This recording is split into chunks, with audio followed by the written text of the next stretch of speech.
This is part 2. I wanted to mention a few of the deceptions that these aliens will bring with them, the first being that they have removed the children from the earth in order to protect them. I did a video on this already and it's linked, but even when I was done, I felt there would be more to it. That's when the Lord gave me my Pied Piper vision. I call it a vision, but first I heard the phrase musical woods, and then I heard the beginning of a song, and I'll explain that in a bit. Since I had been thinking about the missing children when I heard musical woods, I immediately thought of the Pied Piper. I recalled that the story contained rats that came to a town of Hamlin, and that a man came and played music to get the rats to leave, only the children followed him too. Little did I know that the fairy tale is supposedly based on a true story. The link I have provided shows many variations of this story. The Brothers Grimm wrote a fairy tale about the Pied Piper, and later Robert Browning turned it into a poem. There are many versions in the link, but the part that makes me believe it's a true story is that the event was written down in the town hall notes of Hamlin. This is what it says. In the year 1284, after the birth of Christ, from Hamlin were led away 130 children born at this place, led away by a piper into a mountain. Now they built a new gate for the town when the children left, so the children couldn't leave. And on that new gate was inscribed something in a different language I can't read, but it was transcribed in this link, and it says, "This gate was built 272 years after the magician led the 130 children from the city."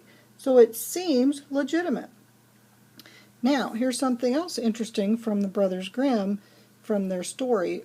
They say, quote, "For when he returned," meaning the piper, "the others had already disappeared into," let me say that again. It's talking about a child that returned that did not follow them into the woods, into the mountain. It says, "For when he returned, the others had already disappeared into a cave within a hill." And Robert Browning goes a step further, and he calls that cave in his poem, he calls it a portal. So we know that scientists are trying to bring interdimensional beings through the CERN portal. What if, just what if, the Lord removes the children while the scientists at CERN are making what they consider breakthrough events? I would never have come up with any of this on my own, but the Lord gave me visions of this Pied Piper story, or the song, the sound, and I know it had to do with the children that God will be removing shortly. Perhaps he was showing me what the aliens will say happened to the children.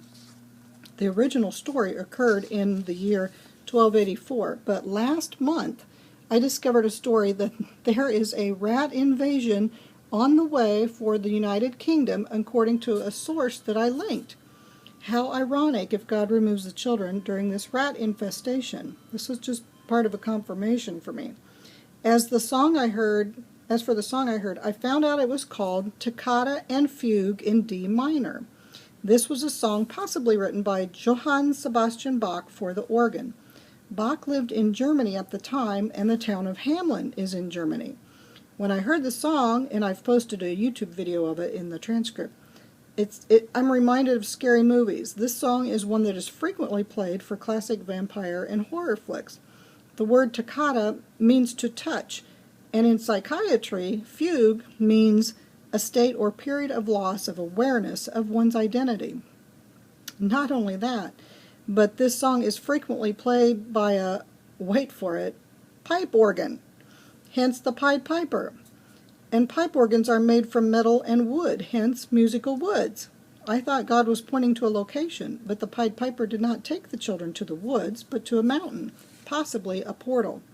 God works in layers, and I feel he did this time as well. Even this morning I decided to do a quick search to see if the terms Pied Piper and toccata and fugue in D minor existed together, and they do, even on Wikipedia. What a confirmation. Okay, so let's move on to our being told about the missing children soon to come. Barb 278 Bike Gal gave us this message from God, alerting us of this very thing. In her video titled "No Child Left Behind," the Lord tells us, "Your media and the enemy's puppets will formulate a lie and spread it throughout the world that the children have been taken by other worldlies, but my saints will be 100% sure that the children are with me." Now I bolded the phrase in the transcript for a specific reason. What I interpret this to say is that the aliens will not yet be on the earth. It may be that we on the earth will see them in the skies, and we already know that in the other videos we are told by God that these beings will arrive during the financial chaos that will include the world.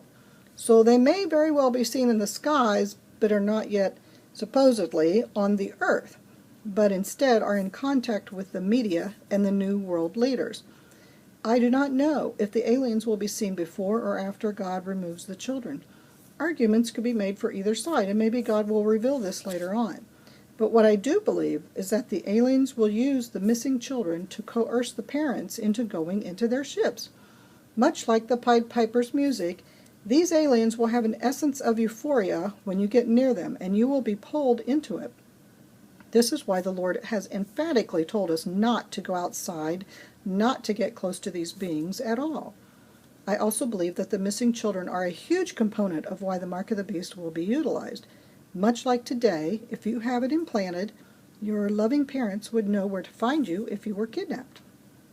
Well, folks, since the skies are going to fall and the earthquakes will be prolific, what better method to find people in the destruction than with an implanted chip sending out signals? You see how this works? Those of us that know about this, we know not to take the chip. But those left behind, and possibly even during the harvest, will think it's a great idea. So this brings us more to a timeline of what the aliens' plans are. I discovered much of this information from a woman named Carolyn Hamlet. She was part of the Illuminati, but got out of that and has an incredible story. She moved so far up the ladder that she met with Satan in the spirit. If you do a search on YouTube, you can find many of her appearances on shows. She is now a Christian with a very close relationship to Jesus Christ, as she knows he is the all-powerful being that keeps her safe. Per Carolyn, the Fallen will launch a shock and awe campaign. She says there will be a good alien versus bad aliens. We know that all aliens are bad, but they will appear to play the good cop, bad cop routine on the gullible humans. I've heard these evil creatures referred to as many things: otherworldlies, imposters, people of light, aliens. The New Agers call them ascended masters, spirit guides, angels, aliens, and the humans are considered walk-ins or starseeds. But what we as watchers for our Lord call them is evil. No matter what they look like or call themselves, they are pure evil and hate humans, but they use us if we don't have the protection of Christ. Carolyn says that their idea is to bring harmony through chaos. In other words, they or their human minions, the New World Order leaders and media, will first secretly create chaos, then make everything all better. They already have plans for riots, and even some areas sectioned off for plagues. Many of our recent disasters were rehearsals for what is coming. Has not God warned us of this in many of our recent messages? Carolyn also says that the aliens will twist everything so that it will seem like the Christians are holding up the harmony. Now, this is absolutely in agreement with what is found in the channelings today. They say that it is those that have the solid faith that are ruining everything. And you know what? They will point to ISIS as proof. So these beings will come in and say they can eradicate evil religions, but take out Christianity at the same time. They will also eradicate the New World Order, which I find ironic since those leaders believe they will be in charge safely from their deep underground military bases. These aliens will come in rescuing the children and scooping up all the gullible humans to do what they want them to do. And it will open the way for the Antichrist to take over, as he will welcome them with open arms. The Pope already does.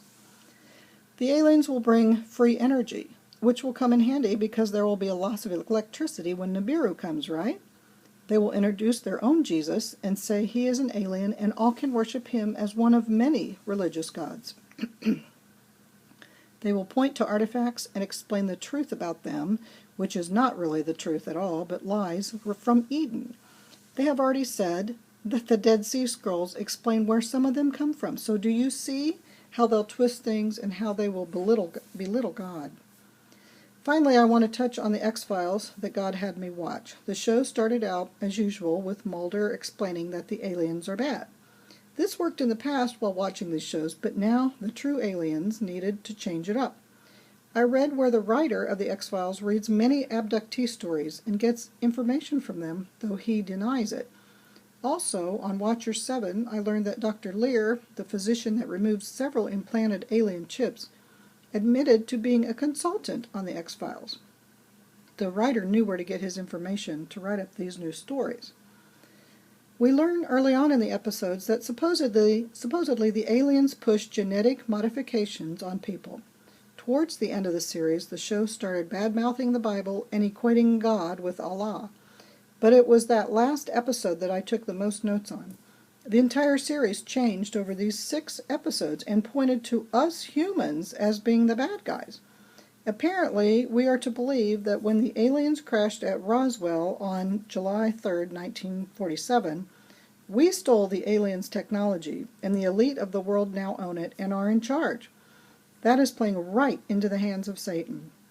The elite of this world are nothing, and God will shut them down or allow the aliens to.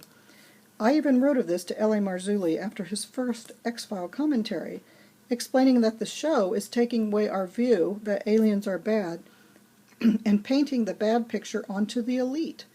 People, you must understand, the elite are Satan's puppets. It's all about how the alien liars are lying, and it has nothing to do with New World Order leaders. Do not waste time on studying their moves, because it will all come to naught. They are just puppets. Another lie pushed in this last X-File episode is that we need to have alien DNA in order to save humans due to coming plagues. L.A. Marzulli does a good review here on his video on the link. What I want to add are a few things that Scully says. She says, quote, "Alien DNA is all that can save us." And she also says, "We should all hope to have it. It is the only hope we have." This is not the truth. The only hope we have is in Christ himself, the light of the world. In conclusion, I believe God wanted me to watch this series and see how it might tie in with the missing children. Years ago, aliens were thought as bad, but through Hollywood, the media, and even this latest X-Files season, we are being forced to assume that aliens are good and people are bad. Alien DNA is good, and human DNA has problems, including a short life. When aliens appear, some of them might look horrible, but they're still good. The problem is, when the humans get near, that sense of euphoria will overcome them, and that'll be all she wrote. So I am hoping that part of our harvest duties include revealing to the world what the aliens really are. Like Julie from the TV series V from the 80s, I hope to be one of those people.